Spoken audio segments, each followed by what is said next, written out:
Friends, जैसे पिछले काफ़ी दिनों से हर मंडे को बाज़ार में गिरावट होती है, यानी सप्ताह की शुरुआत गिरावट के साथ में होती है, लेकिन इस बार उल्टा हुआ है। आज बाज़ार में तेज़ी बनी और अच्छी खासी खरीदारी भी हुई। तो क्या ये संभावना बन रही है आगे, क्या बाज़ार में तेज़ी बन सकती है या फिर इस कोरोना के मजबूत काल में फिर से गिरावट की सी संभावना बन रही है? बाज़ार के बड़े बड़े पंडित भी इस बार गच्छा खा रहे हैं, उनको भी समझ में नहीं आ रहा है कि बाज़ार किस दिशा में जा रहा है। फिलहाल कोई भी बाज़ार को प्रेडिक्ट नहीं कर पा रहा है और लगातार एक दिन के बाद दूसरे दिन बाज़ार का सेंटीमेंट पूरा चेंज हो जाता है। तो ऐसे समय में कौन से शेयरों में निवेश करना चाहिए और जो आगे क्या राय बन रही है बाज़ार को लेकर, क्या कुछ अंदाज़ा आ रहा है और कौन से शेयरों में निवेश करके हम कुछ कमा सकते हैं, तो सारी की सारी संभावनाएं तलाशेंगे इस वीडियो के माध्यम से। और आज का कारोबार कैसा रहा, आगे की क्या संभावना बन रही है बाजार को लेकर, सारी की सारी संभावना इस वीडियो के माध्यम से हम तलाशेंगे। लेकिन फ्रेंड, उससे पहले अगर आप पहली बार हमारे चैनल पे आए तो चैनल को सब्सक्राइब कर दीजिए, एक बेल आइकन दबा दीजिए ताकि जब भी नया वीडियो बने पहला नोटिफिकेशन आपको मिले। वीडियो पसंद आए तो लाइक शेयर जरूर कीजिए। चलो फ्रेंड, वीडियो स्टार्ट करते हैं। मैं हूँ आपका दोस्त SB दवे और हमारे अपने चैनल ऑनलाइन कमाई में आपका बहुत बहुत स्वागत है। हफ्ते के पहले कारोबारी दिन घरेलू शेयर बाजार में मजबूती के साथ क्लोज हुआ है। घरेलू मार्केट को ग्लोबल मार्केट में बनी तेजी के बीच इसको मेटल, बैंकिंग और फाइनेंशियल शेयरों का अच्छा सपोर्ट मिला। सिर्फ फार्मा शेयरों में इंडेक्स में आज कमजोरी थी। पिछले दिनों अच्छी तेजी बनी थी, आज प्रॉफिट बुकिंग की वजह से फार्मा सेक्टर आज नहीं दौड़ पा रहे थे। सेंसेक्स और निफ्टी जैसे बेंचमार्क इंडेक्स के अलावा छोटे और मझोले शेयरों में भी इंडेक्स में मजबूती देखने को मिली। आज BSE के 30 शेयरों वाला सेंसेक्स 1.06% यानी 508.06 पॉइंट की तेजी के साथ क्लोज हुआ है, यानी बहुत अच्छी तेजी बनी, 500 पॉइंट के करीब 48,386 पर क्लोज हुआ है सेंसेक्स। कारोबार बंद होने पर NSE के 50 शेयरों वाला निफ्टी इंडेक्स करीब 143.65 पॉइंट ऊपर यानी 1% की तेजी निफ्टी के अंदर भी देखने को मिली और 14,485 पर क्लोज हुआ। कारोबार के दौरान NSE निफ्टी की शुरुआती खरीदारी में ही 14,557 पर टॉप पर चला गया था, बाद में प्रॉफिट बुकिंग होने की वजह से 14,421 पर आ गया। निफ्टी के 39 शेयर में 4.20% से लेकर 0.1% की मजबूती के साथ में क्लोज हुए, जबकि 11 शेयरों में 3% से लेकर 0.05% की गिरावट देखने को हमें मिली। जहां लिस्टेड कंपनियों की बात करें तो शेयरों में मजबूती करीब 1,880 शेयरों में रही और 1,109 शेयरों में गिरावट का दौर देखने को मिला। BSE सेंसेक्स ने 318 पॉइंटों की तेजी के साथ में शुरुआत की, साथ में निफ्टी में 108 पॉइंट की तेजी के साथ में दिन की शुरुआत हुई। इससे पहले शुक्रवार को घरेलू शेयर बाजार में गिरावट के साथ में क्लोजिंग आई थी। सेंसेक्स में करीब 202 पॉइंट की गिरावट के साथ में 47,878 का स्तर देखने को मिला था। वहीं निफ्टी 65 पॉइंट नीचे यानी 14,341 पर क्लोज हुआ था। आज रियल्टी के शेयरों ने जबरदस्त कमाल दिखाया। निफ्टी रियल्टी शेयरों वाले इंडेक्स में करीब 3.4% की तेजी देखने को मिली।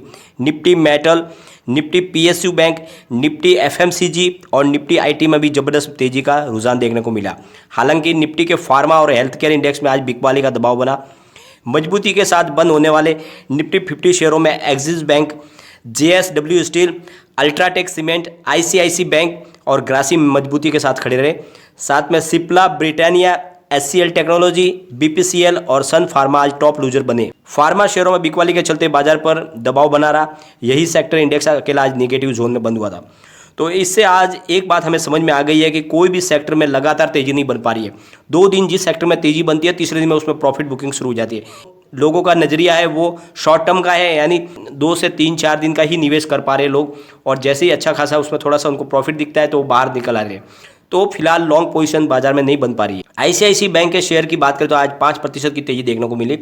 शुरुआती कारोबार में ICICI बैंक का शेयर 5% की तेजी के साथ मजबूत था। हालांकि NBFC M&M फाइनेंशियल 8% से ज़्यादा टूटा और इसकी वजह कंपनी के शेयरों का कमजोर तिमाही प्रदर्शन रहा है। गिरावट टेक और फार्मा शेयरों में भी आई। SCL टेक शुरुआती कारोबार में 2.5% की ज़्यादा कमजोर रहा।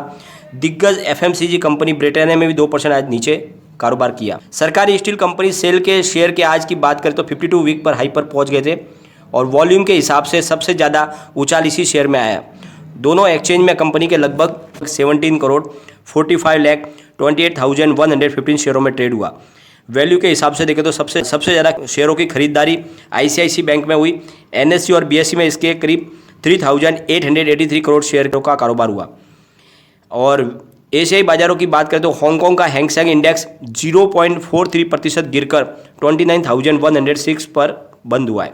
चीन का संघाई कंपोजिट इंडेक्स भी 0.95% की कमजोरी के साथ 3441 पर बंद हुआ। कोरिया का कॉस्पी इंडेक्स 0.99% की बढ़त के साथ में 3217 पर क्लोज हुआ। जापान का नेकी इंडेक्स 0.36% की तेजी के साथ में 29126 पर क्लोज हुआ। और फ्राइडे को अमेरिकी बाजार में तेजी देखने को मिली थी। डाउ जोन्स 0.67% की बढ़त के साथ में 227.59 की तेजी के साथ में 34,043 पर क्लोज हुआ था। नैस्डैक भी 1.44% की तेजी के साथ में 198 अंक ऊपर यानी 14,016 पर क्लोज हुआ था। S&P 500 इंडेक्स में 45 अंकों की तेजी देखने को मिली थी और 4,180 पर क्लोज हुआ था। हालांकि फ्रांस और जर्मनी के बाजार में गिरावट देखने को मिली थी।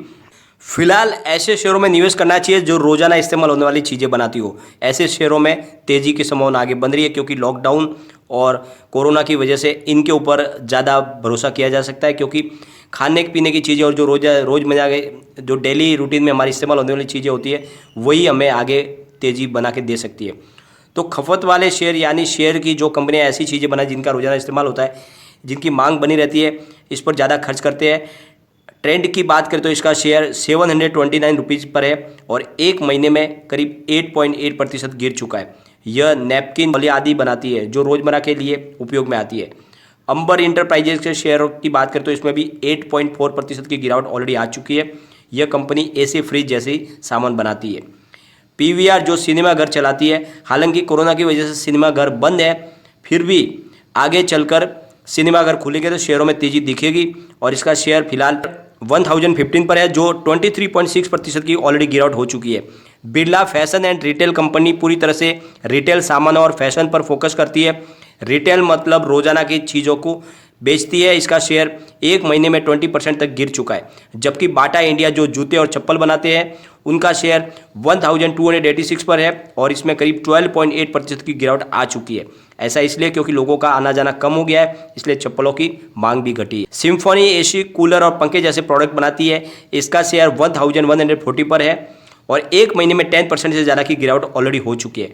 ब्लू स्टार भी एसी और फ्रिज जैसे प्रोडक्ट बनाती है। इसका शेयर में भी एक महीने में 7.5% की गिरावट ऑलरेडी हो चुकी है।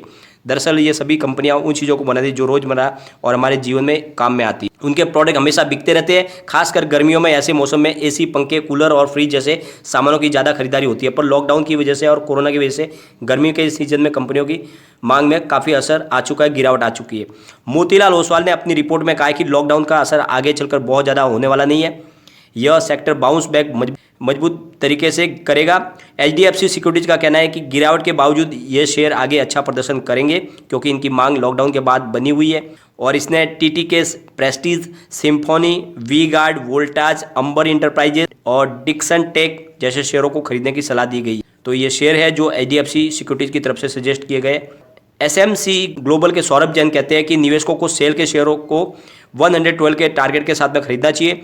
इसमें यहाँ से 21% का रिटर्न मिल सकता है। यह एक सरकारी कंपनी है और ग्रेन्यूल्स इंडिया के शेयर को भी उन्होंने 383 रुपीज़ के लक्ष्य पर खरीदने की सलाह दी है। उसमें 16% का रिटर्न आपको देखने को मिल सकता है। जेफरीज ने टाटा स्टील में 22% की तेजी के साथ में खरीदारी की सलाह दी है, जबकि जियोजीत फाइनेंस ने HDFC बैंक को 16% के फायदे के साथ में खरीदने की सलाह दी है। इसके अलावा कुछ देखे शेयर जिनमें जबरदस्त रिटर्न देखने को मिल सकता है। हालांकि ये शेयर दूसरे सेक्टर से कुछ अलग है। ICICI सिक्योरिटीज के शेयर में मोतीलाल ओसवाल और CLC ने खरीदारी की सलाह दी है। इसमें 15% ज़्यादा फायदा देखने को मिल सकता है आगे जाकर। एडलवाइज ने सनटेक रियल्टी के शेयर को 435 के लक्ष्य के साथ में खरीदारी की सलाह दी है। इसमें 56% का तेजी फायदा आपको देखने को मिल सकता है। और सेंट्रम ब्रोकिंग ने बजाज कंज्यूमर केयर के शेयर को 394 के टारगेट के साथ खरीदने की सलाह दी है और कहा है कि आपको 35% का रिटर्न देखने को मिल सकता है। तो ऐसी राय ये रिसर्च एनालिस्टों की राय निकल के आ रही है जिनके द्वारा आप अच्छे से रिसर्च करके आप भी शेयर में खरीदारी करके आगे प्रॉफिट कमा सकते हैं।